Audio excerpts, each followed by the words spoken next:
Chapter 1. Ikakasal na dapat si Zarina sa long-time boyfriend niya pero bago pa man ang kasal nila nahuli niya itong niloloko lang pala siya at ang babaeng kasama nito ay walang iba kundi ang sariling kapatid ni Zarina. Pinili niyang manahimik, hindi siya gumawa ng gulo. Nang malaman niyang ipinagkasundo ang kapatid niyang si Natalie kay Tyrone Fuentes, isa sa mga apo ng pinakamayamang pamilya sa bansa ay pinuntahan niya ito para makipagkasundo. Inalok niya ng kasal si Tyrone Fuentes dahil alam niya kung gaano ka-interesado si Natalie rito. Sinira ng kapatid niya ang relasyon niya kaya sisiguraduhin din niyang sisirain niya ang pangarap nitong maging Mrs. Fuentes. Subalit, paano kung may malaman si Tyrone na sekreto ni Zarina? Will he stay or will he divorce? Zarina. Blankong tiningnan ni Zarina ang half-sister niya at ang long-time boyfriend niya na sabay pumasok sa isang hotel room. Ngayong nakumpirma niya nang niloloko lang siya ng fiancé niya, hindi na siya magbubulag-bulagan. Hindi niya akalain na ang babaeng lihim na minamahal pala ng fiancé niya ay ang sarili niyang half-sister. Hindi niya maintindihan kung bakit palagi niyang kaati ang kapatid niya sa lahat ng bagay. Isang malalim na buntong hininga ang pinakawalan siya saka siya umuwi. Masakit man sa kanya na niloloko siya ng fiancé niya lalo na at malapit na silang ikasal. Ayaw niya namang magmakaawa rito dahil may natitira pa siyang respeto para sa sarili niya. Nang sumapit ang gabi ay sabay-sabay silang nag-dinner. Tahimik lang si Zarina, nakauwi na rin ang kapatid niyang si Natalie. Dahil ikakasal na si Zarina at Austin ngayong buwan, sa susunod na taon ka naman Natalie. Naipagkasundo na kita sa anak ng mga Fuentes na si Tyrone Fuentes. Siya ang magiging asawa mo, wika ni Mateo, ang ama ni Zarina at Natalie. Really dad? Hindi makapaniwalang tanong ni Natalie. Ayaw niyang pumayag sa arranged marriage pero ngayong alam niya na kung sino ang magiging groom niya, hindi siya magdadalawang isip na pumayag kaagad. Napangisi naman si Zarina habang kumakain, ramdam niyang interesado si Natalie kay Tyrone. Sino nga bang hindi magkakagusto sa kanya? He's one of the grandson ng mayamang pamilya. Zarina, kumusta ang preparation niyo ni Austin para sa kasal niyo? Is everything okay now? Tanong ni Mateo. Uminom naman muna ng tubig si Zarina bago sumagot. We're still preparing, Dad, excuse me. Wika niya saka siya umalis ng hapagkainan. Kinabukasan, narinig ni Zarina ang pag-uusap ng mag-ina na si Natalia at Natalie. Rinig na rinig ni Zarina kung gaano ka-interesado si Natalie kay Tyrone. Hindi ba pwedeng kami na muna ang ikasal ni Tyrone, Mom? Sa susunod na taon na lang si Zarina at Austin, mukhang hindi naman sila nagmamadali. Request ni Natalie sa kanyang ina. Hindi pwede, kailangan pa rin nating makausap ang pamilya ng Fuentes lalo na si Tyrone. Dapat makilala niyo muna ang isa't isa bago kayo ikasal. Huwag mong madaliin ang lahat dahil kayo pa rin naman ang ikakasal. Sagot ni Natalia sa anak niya. Nahinto ang pag-uusap nilang dalawa nang makita nila si Zarina. Pupunta ka na ba sa butik to check your wedding gown? Tanong ni Natalia kay Zarina. Yes, tanging sagot ni Zarina sa kanya nilampasan ang mag-ina. Napapairap na lang si Natalia dahil simula nang dumating sila ng anak niya sa bahay na, hindi na siya nirespeto ni Zarina.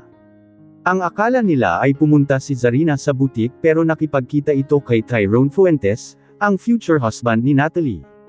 Nang lapitan ni Zarina si Tyrone ay salubong ang mga kilay nito. What do you need? Blanko at seryosong tanong ni Tyrone. Wala sana siyang balak na makipagkita kay Zarina dahil hindi niya naman ito kilala pero nang sinabi ni Zarina na importante ang pag-uusapan nila, pumayag na makipagkita si Tyrone. Umorder naman muna ng iced coffee si Zarina para sa kanilang dalawa ni Tyrone. Hindi ako nagpunta rito para makipag-usap sa'yo ng matagal. Tell me what you want. Siguraduhin mo lang na importante ang sasabihin mo. Masungit na saad ni Tyrone. Humugot naman ng malalim na buntong hininga si Zarina bago nagsalita. Ikaw ang fiancé ni Natalie, di ba? Unang tanong niya. Inis namang nilingon ni Tyrone si Zarina. Nakipagkita ka ba sa akin para kumbansihin akong pakasalan ng kapatid mo? Kung yan lang ang dahilan ng pakikipagkita mo sa akin, nagsasayang ka lang ng oras.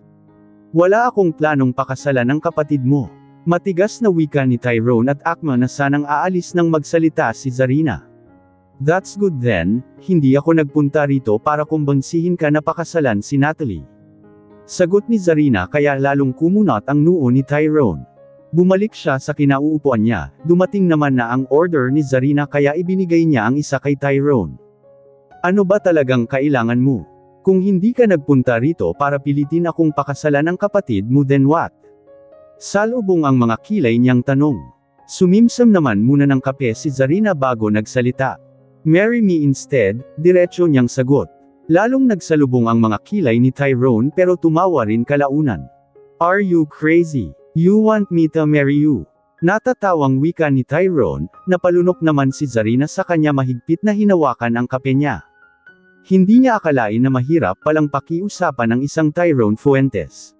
Ang akala niya ay pumayag na si Tyrone sa pagpapakasal kay Natalie pero hindi pala. Alam niyang mahihirapan din siyang kumbonsihin ito na pakasalan siya. Buong tapang na sinalubong ni Zarina ang galit na mga mata ni Tyrone nang mahigpit siya nitong hinawakan sa kamay. Sa tingin mo ba nakikipaglaro ako sa pamilya niyo? Galit na saad ni Tyrone habang nanlilisik ang mga mata niyang nakatingin kay Zarina. At sa tingin mo ba nagpunta rin ako rito para makipaglaro sa'yo? Matapang na sagot ni Zarina.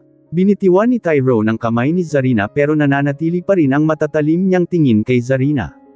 Then tell me your reason, why do you want to marry me? Anong magandang dahilan mo para gusto mong palitan ang kapatid mo as my bride? Sa tingin mo ba makakatakas ka sa kasal niyong dalawa ni Natalie? Nakaplano na ang lahat para sa kasal niyo next year. Pumayag ka man o hindi itutuloy pa rin nila ang kasal. Magkakaroon ng family dinner ang mga pamilya natin next week para sa arranged marriage niyo ni Natalie. Then give me a fucking reason bakit ikaw ang dapat kong piliin na pakasalan. Iniwas ni Zarina ang paningin niya at humugot ng lakas para sabihin ang totoo kay Tyrone. My fiancé is cheating with me and his woman is my half-sister, Natalie. Ikakasal na dapat ako ngayong buwan sa long-time boyfriend ko pero niloloko lang pala nila ako dahil ang lihim na minamahal ng boyfriend ko ay si Natalie. Gusto mo akong gamitin para makapaghiganti ka sa manloloko mong boyfriend at sa kapatid mo. Wala akong pakialam sa personal mong problema. Pagpuputol ni Tyrone sa pagpapaliwanag ni Zarina sa kanya. Listen to me first, ani naman ni Zarina dahil hindi man lang siya pinapatapos ni Tyrone na magpaliwanag. Okay fine, I know this is my personal problem but I need you to help me at tutulungan din kita. Anong tulong naman ang ibibigay mo sa akin? Masungit pa ring saad ni Tyrone. Kapag nagpakasal ka kay Natalie sa tingin mo ba matatapos na ang lihim na relasyon nila ng boyfriend ko? My half-sister wants to marry you pagkatapos niyang sirain ang relasyon namin ng boyfriend ko. I don't want her to be happy habang ako durog na durog sa ginawa niya. Kapag nakuha ko na ang gusto ko, kapag nabawi ko na ang kumpanya sa kanila ng kanyang ina, I will divorce you and you can do whatever you want. Kapag si Natalie ang pinili mong pakasalan, sa tingin mo ba papayag siyang makipaghiwalay sa'yo?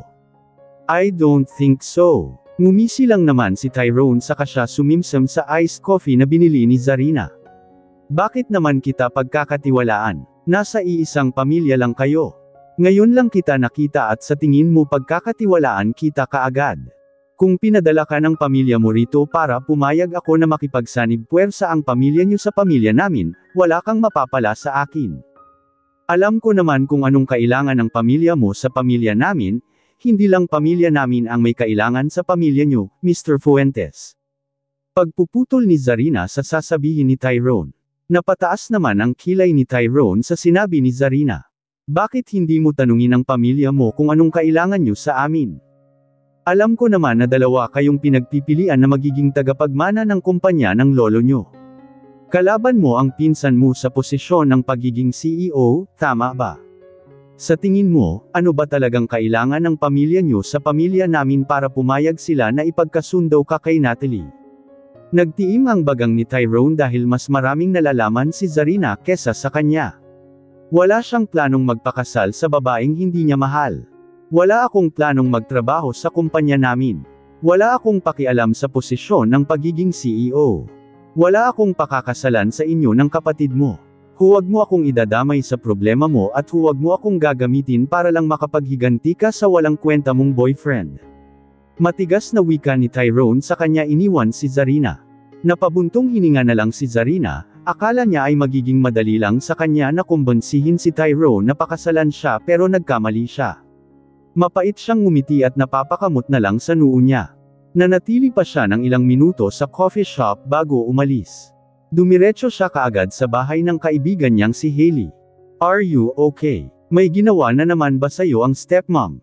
Tanong ni Hailey na ikinilang naman ni Zarina. Naupo silang dalawa sa lounge nang makarating sila sa pool area. "Then what happened?" Kuryosong tanong ng kaibigan niya. Muling nagpakawala ng malalim na buntong hininga si Zarina. "Austin is cheating on me," mahina niyang sagot. "What? That bastard?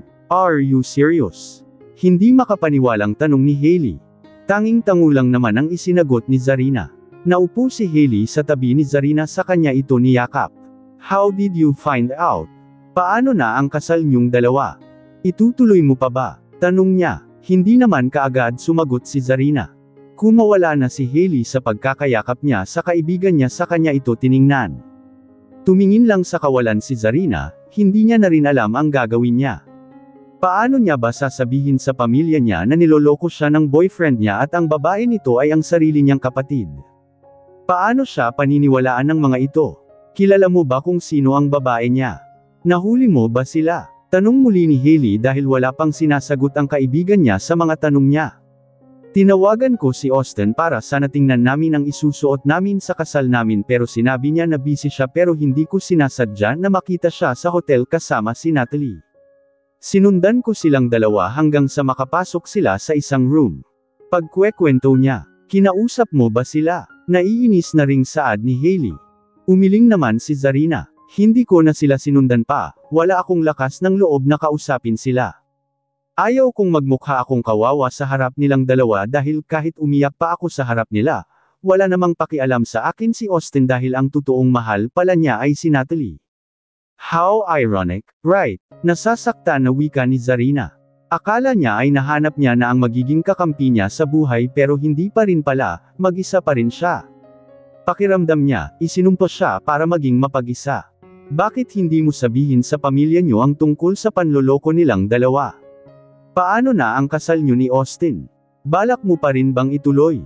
Hindi sumagot si Zarina kaya napabuntong hininga si Hailey. "Kung totoo man ang hinala mo, wala na akong pakialam kung gaano nakalaki ang nagastos niyo para sa preparation ng kasal niyo. You don't deserve this. Umatras ka na sa kasal niyo." Dagdag ni Hailey. "I know that. Wala naman akong plano na itali ang sarili ko sa lalaking niloloko lang ako." Napatango si Hailey. "That's good to hear, mabuti na ring nalaman mo na ang tungkol sa panloloko niya bago pa man kayo ikinasal dahil kung kasal na kayo mahihirapan ka nang makawala sa kanya. Wala kang magagawa kundi ang magtiis sa panloloko niya sa'yo. Kailan mo balak sabihin sa daddy mo ang tungkol dito?" "Hindi ko alam, pag-iisipan ko pang mabuti ang gagawin ko dahil sigurado akong magagalit sa akin si Tita Natalia kapag umatras ako sa kasal." Malaki na ang naitulong ng pamilya ni Austin sa bagong business na itinayo ni Tita Natalia. Napairap na lang si Hailey dahil pamilya pa rin ni Zarina ang iniisip niya. Walang ginawa ang witch stepmom mo sa buhay mo. Sa tuwing may nagagawa kang hindi niya nagugustuhan, ikinukulong ka niya sa kwarto mo. Matuto ka namang lumaban para sa sarili mo, Zarina. Kailan ka pa matututong lumaban sa kanila? Kapag ba patay ka na? Naiinis na wika ni Hailey. Napabuntong hininga na lang si Zarina. Iniisip pa rin niya kung paano niya ba kukumbinsihin si Tyrone na pakasalan siya. Gusto niya bago niya ay cancel ang kasal dapat ay pumayag na si Tyrone sa alok niya. Alam niyang kapag nagawa niyang kumbinsihin si Tyrone na pakasalan siya lalong magagalit sa kanya ang stepmom niya dahil sa pang-aagaw na ginawa niya kay Natalie. Napabuntong hininga si Zarina nang hindi niya napilit si Tyrone na magpakasal sa kanya. Malapit na ang kasal nila ni Austin pero hanggang ngayon wala pa rin siyang lakas ng loob na i-cancel ito. Nagtungo si Zarina sa hotel kung saan siya makikipagkita sa mga designer ng wedding gown niya. Sinusubukan niyang tawagan si Austin para sana doon na lang sila magkita pero hindi na naman ito sumasagot. Nang matapos niyang isukat ang gown ay lumabas na rin siya pero hindi niya inaasahan na makita ang kanyang boyfriend kasama ang kanyang half-sister. Hilaw na lang siyang natawa, kaya pala hindi na naman sumasagot ang boyfriend niya dahil kasama nito ang true love niya. Naikuyom ni Zarina ang kanyang kamao, gusto niyang hilain ang buhok ng kapatid niya pero wala siyang lakas para gawin yun. Hindi maintindihan ni Zarina kung bakit palagi nalang kinukuha sa kanya ni Natalie ang kasiyahan niya. Gusto niyang sundan si Austin at ang kapatid niya, gusto niyang kausapin ang mga ito, gusto niyang malaman kung bakit nila ito ginagawa sa kanya pero hindi niya magawa dahil nanginginig na ang mga tuhod niya. Napayuko na lang siya at napabuntong hininga. Nang may magsalita sa gilid niya ay nilingon niya ito, bahagya pa siyang nagulat nang si Tyrone ang nakita. Gusto mo akong pakasalan para makaganti sa boyfriend at kapatid mo, tama? Yun ba talaga ang nakikita mong paraan para mawala ang sakit na nararamdaman mo? Wika ni Tyrone sa kanya. Kung nandito ka para maliitin lang ako at wala ka namang maitutulong, mabuti pang umalis ka na lang at layuan mo na ako. Masungit na sagot ni Zarina saka siya tumalikod pero hindi pa man siya nakakalayo nang muling magsalita si Tyrone. Wala ka nang ginawa para i-expose ang panloloko ng boyfriend at ng kapatid mo, wala ka rin bang gagawin para kumbonsihin akong pakasalan ka? Kunot noong nilingon ni Zarina si Tyrone. Sa tingin ba talaga ni Tyrone ay nakikipaglaro siya? Kung ganun, totoo nga ang sinabi mo. Niloloko ka ng lalaking dapat ay pakakasalan mo at ang babae niya ay walang iba kundi ang sarili mong kapatid. Dagdag pa ni Tyrone, natutuwa ka bang makita ang mga taong nasasaktan? Sa itsura mo para kang nanunood ng nakaka-interes na movie. Kung gusto mong pakasalan ang kapatid ko, go on, pero huwag na huwag mo akong pagtatawanan dahil lang sa nasasaktan ako. Sa tingin mo ba ginusto kung lokohin ako ng lalaking akala ko ay magiging kakampi ko? Inis na saad ni Zarina. Sumeryoso naman ang mukha ni Tyrone sa kanya ipinamulsa ang mga kamay niya. Ikaw ang unang lumapit sa akin, you asked me to marry you, ganito mo ba ako kukumbinsihin? Hindi nakasagot si Zarina. Kailangan pa rin niyang kumbinsihin si Tyrone na pakasalan siya dahil ito na lang ang tanging paraan para makapaghiganti siya sa kapatid niya, sa stepmom niya at sa boyfriend niya. Pamitik si Tyrone sa mismong mukha ni Zarina para agawin ang natutulog nitong diwa. Call me kapag may naisip ka ng pwedeng ipalit sa pagpayag kung pakasalan ka. Dagdag ni Tyrone sa kanya tinalikuran si Zarina. Napapaisip si Zarina kung paano niya ba makukumbinsi si Tyrone. Ano bang pwede niyang ialok kapalit ng pagpapakasal sa kanya? Umuwi na si Zarina dahil kahit maghintay siya ng ilang oras sa hotel kung saan sila nakikipagkita sa mga designer at organizer para sa kasal nila, hindi darating si Austin dahil busy na naman siya kay Natalie. Mapait siyang ngumiti dahil ang lalaking akala niya na mamahalin siya at magiging kakampi niya ay sasaktan din pala siya. Gusto niyang umiyak, gusto niyang ikulong ang sarili niya pero pakiramdam niya pagod na siya para gawin pa yon. Ayaw niyang maging mahina na naman, ayaw niyang maging kawawa sa harap nilang lahat dahil wala naman siyang masasandalan. Bago sakupin ng kadiliman ng kalangitan ay pumasok na si Zarina sa loob ng bahay. Nakita niya naman si Austin at Natalie na kapapasok lang ng bahay. I'm home, sigaw ni Natalie. Nang magsalubong ang mga mata ni Austin at Zarina ay mabilis na umiwas si Zarina. Hindi niya kayang tingnan ng lalaking kayang tumuhog ng magkapatid. Where's mom? Tanong ni Natalie kay Zarina. Hindi ko alam, blankong sagot ni Zarina at akma na sanang tatalikod ng magsalita si Natalie. Nagseselos ka ba dahil kasama ko ang fiancé mo? Nakataas ang kilay na saad ni Natalie. Hinarap naman ni Zarina ang kapatid niya sa kanya itong initian. Why would I? May ginagawa ba kayong dalawa na hindi dapat para ikaselos ko? Balik na tanong ni Zarina kaya nagngit-ngit ang mga ngipin ni Natalie sa inis. Wala kaming ginagawa, Zarina. Sinamahan ko lang ang kapatid mo, sabat ni Austin. Kaya pala, nagawa mo siyang samahan kung saan man siya pumunta pero nakalimutan mong kailangan nating makipagkita sa mga designer at organizer. Gusto mo ba talaga akong pakasalan, Austin, pero bakit parang ako lang ang busy para sa preparation natin sa kasal? Huwag mo naman kaming pag-isipan ng hindi maganda, Zarina. Natawa naman si Zarina sa sinabi ni Austin. Wala naman akong sinasabi pero masyado kang nagiging defensive. Huling niyang wika bago niya tinalikuran ang dalawang traidor sa buhay niya. Napapairap na lang si Natalie at hindi na pinansin pa si Zarina. Nang mag-dinner, ang akala ni Zarina ay nakauwi na si Austin pero hindi pa pala. Magkatabi silang dalawa habang nasa harapan naman nila si Natalie at ang kanyang ina na si Natalia. Kumusta na nga pala ang project mo, Iho? Is everything okay now? Tanong ni Mateo kay Austin habang kumakain sila. Well, everything is fine, Tito. May new project ulit ang kumpanya at kami ang napili ng isang financial group para sa malaking building na itatayo. Contract signing na rin namin next day. Sagot ni Austin na ikinangiti ni Mateo dahil mapapanatag na siya para sa anak niyang si Zarina. Magpahinga ka rin minsan dahil alam kong busy din kayo ni Zarina sa preparation nyo sa kasal tapos busy ka rin sa sunod-sunod mong project. Ngumiti at tumango lang naman si Austin. Tahimik lang naman si Zarina habang nakikipag-usap si Austin sa kanyang ama. Mahigpit na hinawakan ni Zarina ang kutsara at tinidor niya. Iniipon niya ang lakas ng loob niya para sabihin sa kanilang lahat ang desisyon niya. Next time, isama mo ang mga magulang mo dito for dinner at mapag-usapan na rin namin ang mga planong gagawin namin oras na nag-merge na ang mga kumpanya natin. Malapit na kayong ikasal ni Zarina. Singit ni Natalia. Isang malalim na buntong hininga naman ang pinakawalan ni Zarina. Walang kasal na magaganap. Hindi ako pumapayag na matuloy ang kasal. Lakas loob na wika ni Zarina kaya nagtataka siyang tiningnan ng lahat.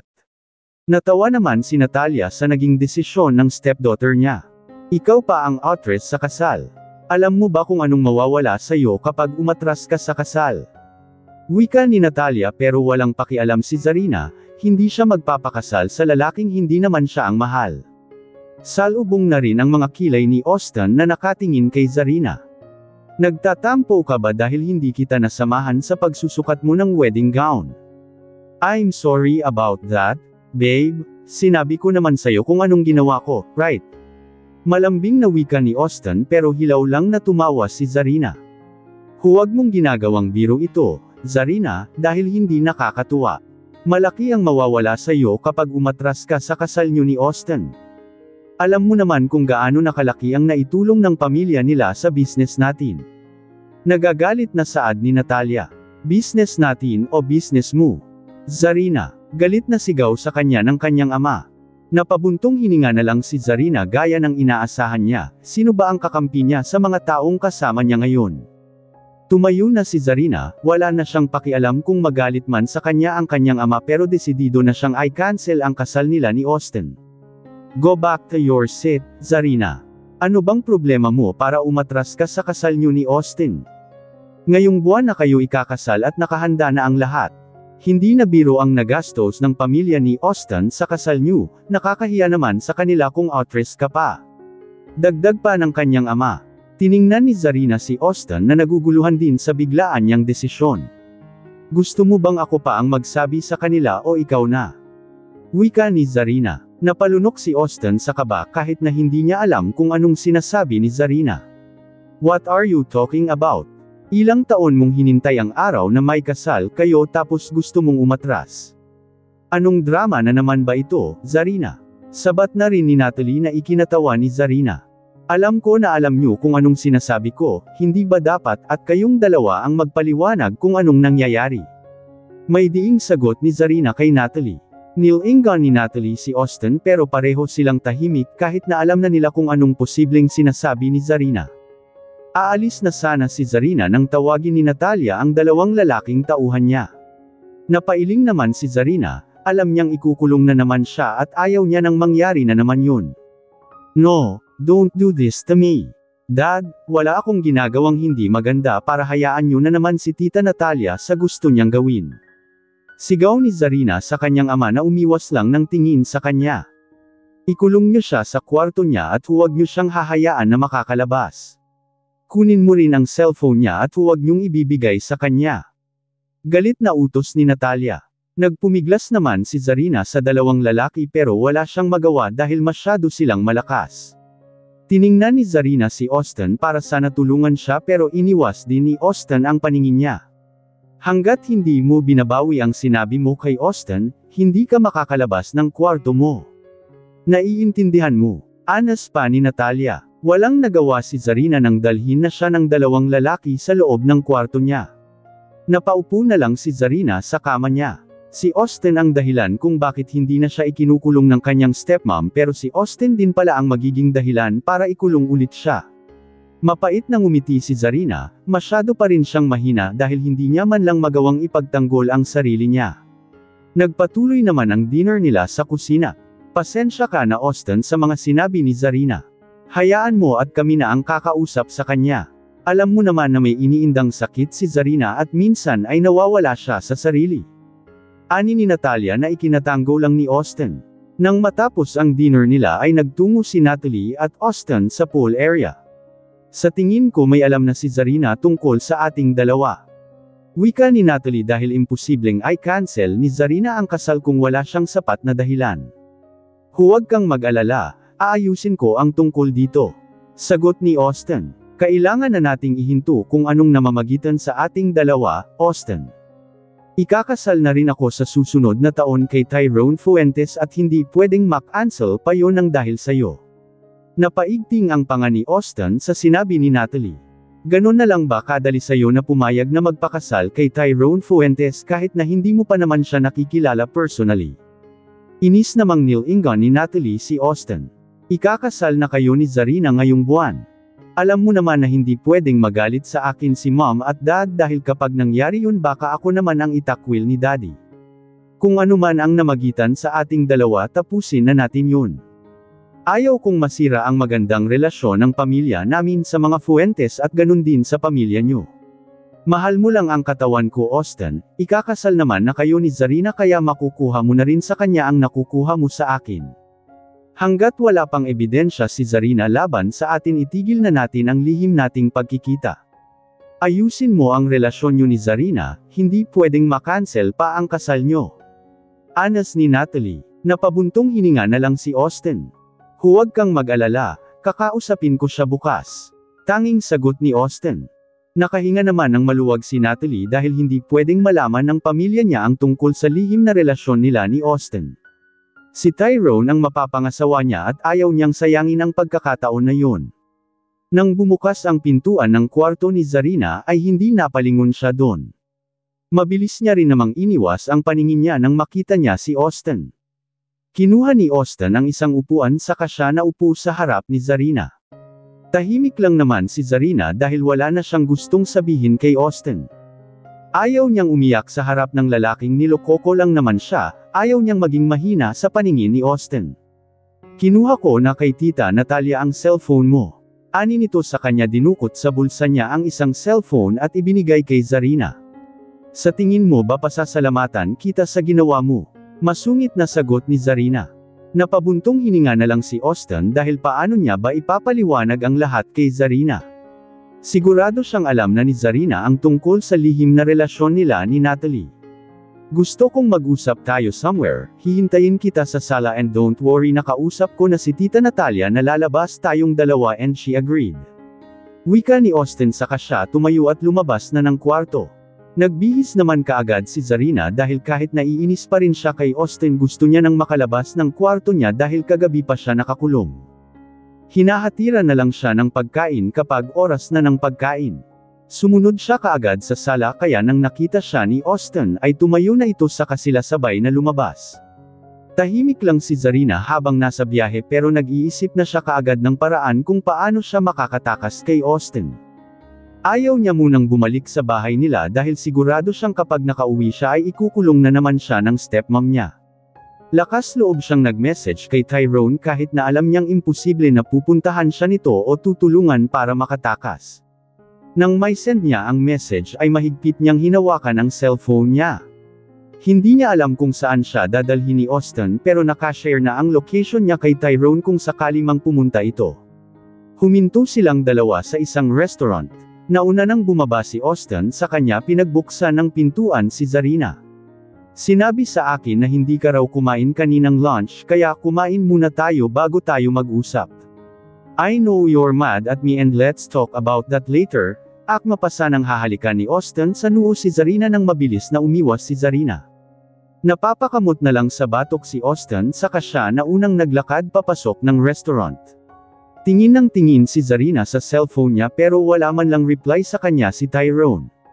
Gusto niya sanang pumunta sa bahay ng kaibigan niya pero sigurado siyang mabilis siyang matutunto ng stepmom niya dahil si Hailey lang naman ang palagi niyang takbuhan. Hindi na mapakali si Zarina, nilalaro niya na ang mga daliri niya dahil sa kaba na nararamdaman niya.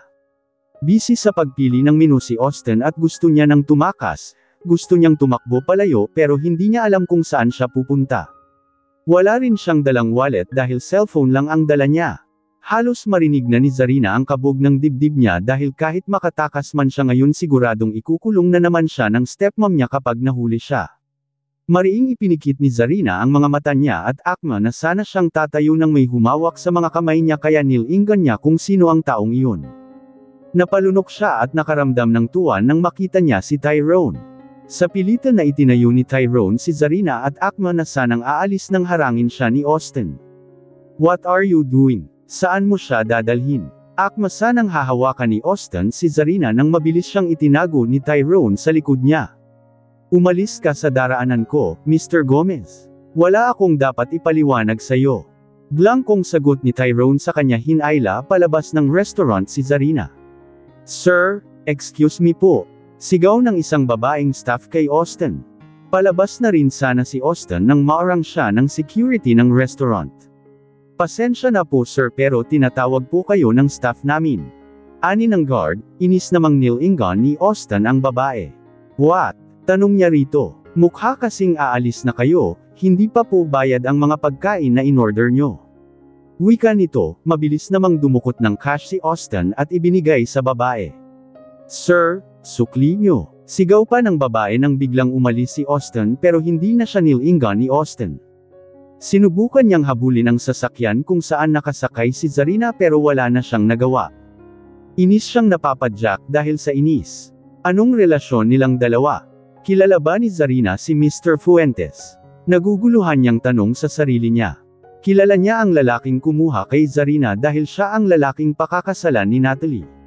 Bakit hindi nagdalawang isip si Zarina na sumama sa lalaki na yun?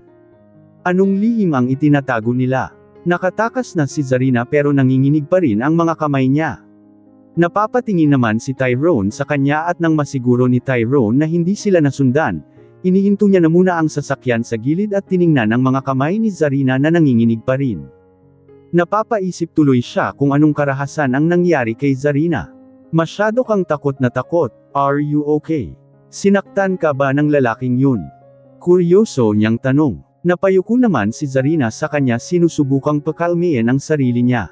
Hindi mapigilan ni Tyrone na hindi maawa kahit na hindi niya naman lubusang kilala si Zarina. "I am asking you, Miss Jimenez, is he hurting you? Kung sinasakyan ka na niya pala bakit hindi ka mag-file ng abuse sa kanya?" Naiinis na saad ni Tyrone dahil hindi man lang magsalita si Zarina. "He's not hurting me, then what? Kung hindi ka niya sinasaktan, bakit ganyan ka manginig? Para kang takot na takot. Ano ba talagang nangyayari sa'yo?" May diin niyang tanong. Hindi niya ugaling manggialam sa buhay ng iba pero hindi niya rin maintindihan kung bakit niya tinutulungan si Zarina. "Tell me, so I can help you." Nauubusang pasensyang saad ni Tyrone. Nang kumalma na si Zarina ay sa kanya nilingan si Tyrone. "Pwede bang itago mo muna ako?" Pakiusap niya. "Tell me first, why are you so scared at bakit kailangan mong pagtaguan ang pamilya mo?" Napabuntong hininga naman na muna si Zarina, "Kapag nalaman ng stepmom ko na nakatakas ako, sigurado akong ikukulong niya na naman ako sa attic ng bahay. Ayaw ko nang bumalik sa lugar na yun, ayaw ko nang makulong ulit." Nakikiusap niyang wika, lumambot naman ang ekspresyon ng mukha ni Tyrone. Tinitigan niya si Zarina dahil tila ba hindi siya makapaniwalang may karahasan itong nararanasan. Ayaw niyang maniwala pero sa nakikita niyang mukha ni Zarina at takot na takot, sino siya para hindi paniwalaan ang kwento nito. Muli niyang pinaandar ang sasakyan at dumiretso sila sa hotel na pagmamay-ari ng pamilya ni Tyrone. "Dito ka na muna magstay hanggang gusto mo." Anas ni Tyrone nang makapasok sila sa loob ng kwarto. "Pero wala akong pambayad sa'yo. Lahat ng mga card at cash ko naiwan ko sa bahay." "Don't worry about that, ako na ang bahala sa lahat." Sagot naman ni Tyrone, nakahinga ng maluwag si Zarina. Napahawak na lang siya sa tiyan niya nang marinig nila itong nagrereklamo. Lumayo naman na muna si Tyrone saka siya tumawag sa front desk para magpa-deliver ng pagkain sa room nila.